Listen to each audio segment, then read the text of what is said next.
पूरा गांव गहरी नींद में डूबा हुआ है क्योंकि रात के बज रहे हैं 2:15।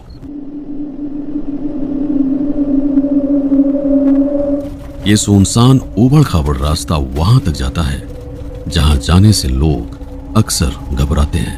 5 बजे के बाद यहाँ सन्नाटा एकदम हो जाता है, यहाँ कोई नहीं दिखता है। एक वीरान रेलवे स्टेशन जो कई दशकों से बंद पड़ा है। ना कोई मुसाफिर, ना कोई कर्मचारी। आखिर इसके पीछे वजह क्या है? आइए पता लगाते हैं। गाड़ी की लाइट ऑन रखना मजबूरी है क्योंकि यहां चारों तरफ गहरा अंधेरा है। मेरे साथ कोई भी कैमरामैन नहीं है। इस दौरान आप जो कुछ भी देखेंगे, कैमरा या तो ट्राइपॉड पे होगा या फिर मेरे हाथों में। स्टेशन के भीतर घुसकर यहां के हालात टटोलने से पहले ये जानना जरूरी है कि आखिर कौन सा राज यहां पर दफन है जिसे सुलझाने के लिए मैं रात के इस पहर आया हूं जब पूरी दुनिया गहरी नींद में सो रही है। ये बात 18 मई 2023 की है, यानी आज से ठीक 2 साल पहले। साकेत एक्सप्रेस ट्रेन लगभग 2 घंटे तक आउटर पर खड़ी रही। ट्रेन का ड्राइवर यह समझ नहीं पा रहा था कि आखिर लाइन क्लियर क्यों नहीं है। एक संभावना यह हो सकती थी कि शायद गेटमैन किसी काम से केबिन छोड़कर चला गया हो।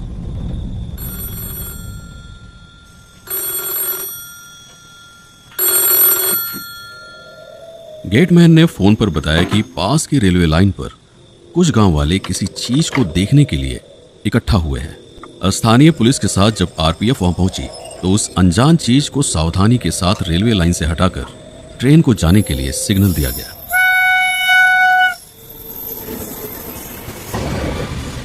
ट्रेन के जाने के बाद उस चीज को पुलिस ने कब्जे में लिया, जो कि एक कटा फटा मानव शरीर था।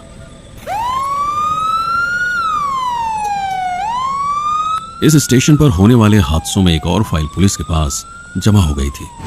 अगले दिन लोगों को अखबार से पता चला कि वो एक 21 साल का नौजवान था जो पास के सोनारी गांव का रहने वाला था। लेकिन हादसे की वजह क्या थी?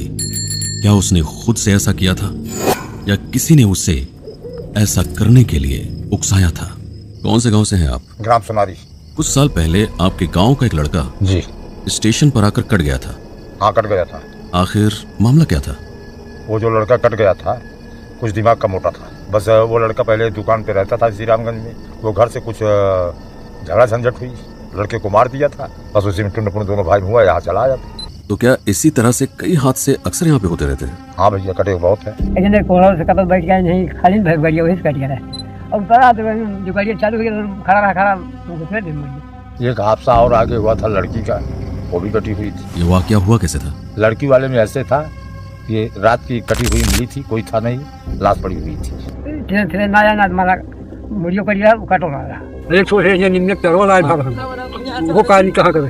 क्या स्टेशन पर कोई ट्रेन रुकती है? केवल एक मेमो पैसेंजर रुकती है, रात को 8 बजे और दिन में सुबह 9 बजे रुकती है। प्रयागराज से आने वाली मेमो ट्रेन खुंडौर स्टेशन पर पहुंचती है 8:42 पर।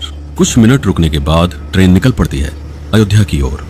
7 किलोमीटर का एक सुनसान सफर तय करने के बाद ये आकर रुकती है रामगंज स्टेशन पर। रेलवे का टाइम है 8:51 का।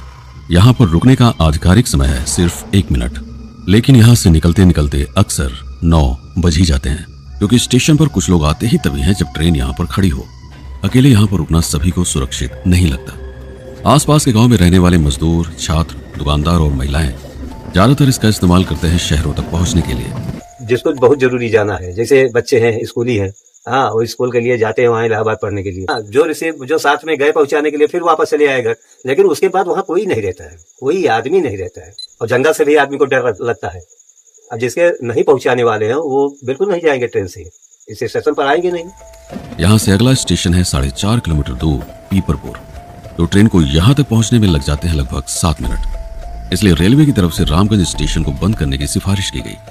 अगर ट्रेन रामगंज स्टेशन पर न खड़ी हो तो 9 बजे तक यहाँ पहुँच सकती है, जहाँ से वापस रामगंज आने के लिए ई रिक्शा बड़ी तादाद में मिल जाते हैं। लेकिन मेमो ट्रेन चलाई ही इसलिए जाती है कि रास्ते में जितने भी छोटे बड़े स्टेशन पड़े, ट्रेन को वहाँ कम से कम 1 मिनट के लिए खड़ा होना है, ताकि गांव और शहर के बीच एक सस्ता और तेज सफर मुमकिन हो सके। यही ट्रेन रात के 8 बजे वापस लौटती है अयोध्या से और सिर्फ 1 मिनट के लिए यहां पर खड़ी होती है। इस दौरान कुछ गिनती के मुसाफिरों के चढ़ने उतरने के बाद जब ट्रेन चली जाती है, एक बार फिर से यहां पर सन्नाटा फैल जाता है। रामगंज स्टेशन पर मुसाफिर तभी नजर आते हैं जब यहां पर कोई ट्रेन रुकती है, यानी 24 घंटे में सिर्फ 2 बार, वरना हर समय छाया रहता है एक खामोशी और वीरानापन जिसमें कोई भी मुसाफिर अकेले रुकना नहीं चाहता। सुबह वहाँ लाइट वाइट की कोई व्यवस्था नहीं है, न कोई वहाँ आदमी रहते हैं, न कोई टिकट देने वाला है। हाँ, तो आदमी अपने समय पे जाते हैं और ट्रेन पकड़ करके जिसको जहाँ जाना होता चला जाते हैं। मान लीजिए जो पहुँचाने के लिए जाते हैं साथ में, वो भी तुरंत वापस चले जाते हैं। आप यहाँ से अक्सर आते जाते हैं? हम मेरे साथ सुबह गाड़ी पकड़ते हैं 9 बजे और शाम को फिर लौट आते हैं। रात के अंधेरे में आपको स्टेशन पर कैसा महसूस होता है? अरे वहाँ तो ऐसा महसूस कि वहाँ शैतान का वास हो जाता है, न बत्ती है न कुछ है, न हमारे यहाँ टिकट भी मिलता है, न कोई आदमी रहता है, चारों तरफ झांकर है। मुसाफिरों के साथ चोरी छिनैती और लूटपाट की वारदात आए दिन यहाँ होती रहती है। यहाँ बिखरी हुई शराब और बियर की बोतलें इस बात का सबूत हैं कि आज यहाँ का माहौल क्या बन चुका है। रेलवे एक्ट की धारा 145 के तहत स्टेशन परिसर में शराब पीते हुए पकड़े जाने पर 6 महीने की सजा और 500 रुपए तक का जुर्माना हो सकता है।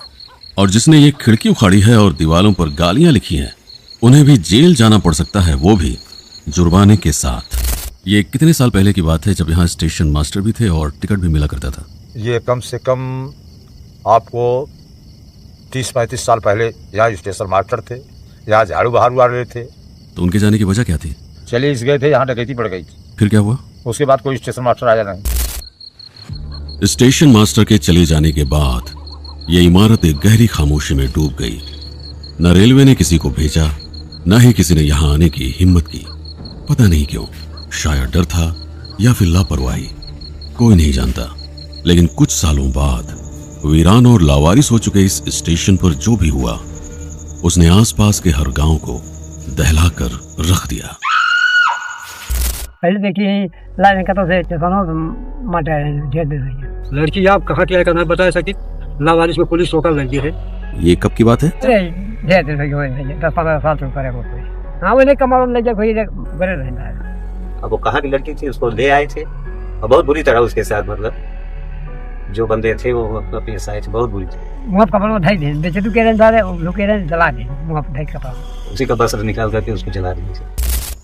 ऐसे जुर्म करने वाला इंसान बाहर से आम दिखता है, लेकिन अंदर एक बीमार दिमाग छिपा होता है। ASPD यानी एंटी सोशल पर्सनालिटी डिसऑर्डर। उसे किसी के दर्द से फर्क नहीं पड़ता, वो भरोसा जीतता है फिर तोड़ता है, जैसे कोई खेल हो। कई बार उसमें एक और बीमारी होती है, सेक्सुअल सैडिज्म डिसऑर्डर, जहां किसी को तकलीफ में देखकर ही उसे खुशी मिलती है। जब लड़की उसकी बात नहीं मानती, उसे गुस्सा आता है, फिर अपराध कर बैठता है। इसके बाद वो डर जाता है, सबूत मिटाने की कोशिश में चेहरा भी जला देता है। लेकिन असली सवाल यह है कि ऐसे दिमाग आखिर बनते कहां से हैं? शायद वहां से जहां बच्चों से बात नहीं की जाती, जहां सवालों को चुप रहो, शर्म करो बोलकर दबा दिया जाता है और लड़के और लड़की के बीच में एक सामाजिक दूरी बनाकर रखी जाती है। धीरे धीरे इच्छाएं दबती हैं, वो कुंठा में बदल जाती हैं और आगे चलकर गुस्से और जुर्म में सामने आती है। रात बिरात जब कभी आप ट्रेन से उतरते हैं, क्या किसी तरह की कोई अजीब सी आवाज सुनाई देती है? हाँ, आती है आवाज। क्या कुछ अजीब सा महसूस होता है, जैसे कोई डर? भाई हम तो उतरते हैं तो हमको तो कुछ नहीं जलाई देता है, लेकिन एक भय तो जब देखा है लाश को तो भय तो लगभग करती है। चूंकि आप एक यात्री हैं और स्टेशन का इस्तेमाल करते हैं ट्रेन पकड़ने के लिए, तो आपके लिहाज से क्या किया जा सकता है स्टेशन का? ये स्टेशन को हमको हमारा तो ये विचार है स्टेशन बनाया जाए और यहाँ स्टेशन मास्टर रखे जाए, यहाँ जो कर्मचारी थे वो कर्मचारी रहे।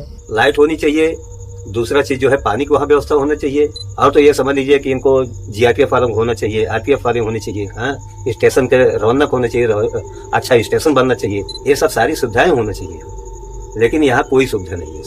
हम सब 2 दुनिया एक साथ जीते हैं, एक बाहर की जहां लोग हमारे बारे में क्या सोचते हैं हम इसकी परवाह करते हैं और इससे डर लगता है, और दूसरी हमारे भीतर जहां सोचने की पूरी आजादी है, ना कोई शर्म ना कोई डर, कुछ भी सोचकर जिया जा सकता है। लेकिन दिक्कत तब खड़ी होती है जब ये अंदर की दुनिया बिना किसी रोक टोक के बाहर आना चाहती है। तब इंसान ढूंढता है कोई वीरान दीवार, कोई सुनसान कोना, जहां वो अपनी घुटन, अपना तनाव, अपनी मनमर्जी किसी और के ऊपर निकाल सके। और यहीं से इंसान का वो रूप बाहर आता है जो किसी जानवर से भी ज्यादा बदतर हो सकता है। इसी को काबू में रखने के लिए सभ्यता बनाई गई है। नियम और कानून बनाए गए हैं ताकि इंसान अपने अंदर के जानवर को पहचाने और उसे काबू में रखे।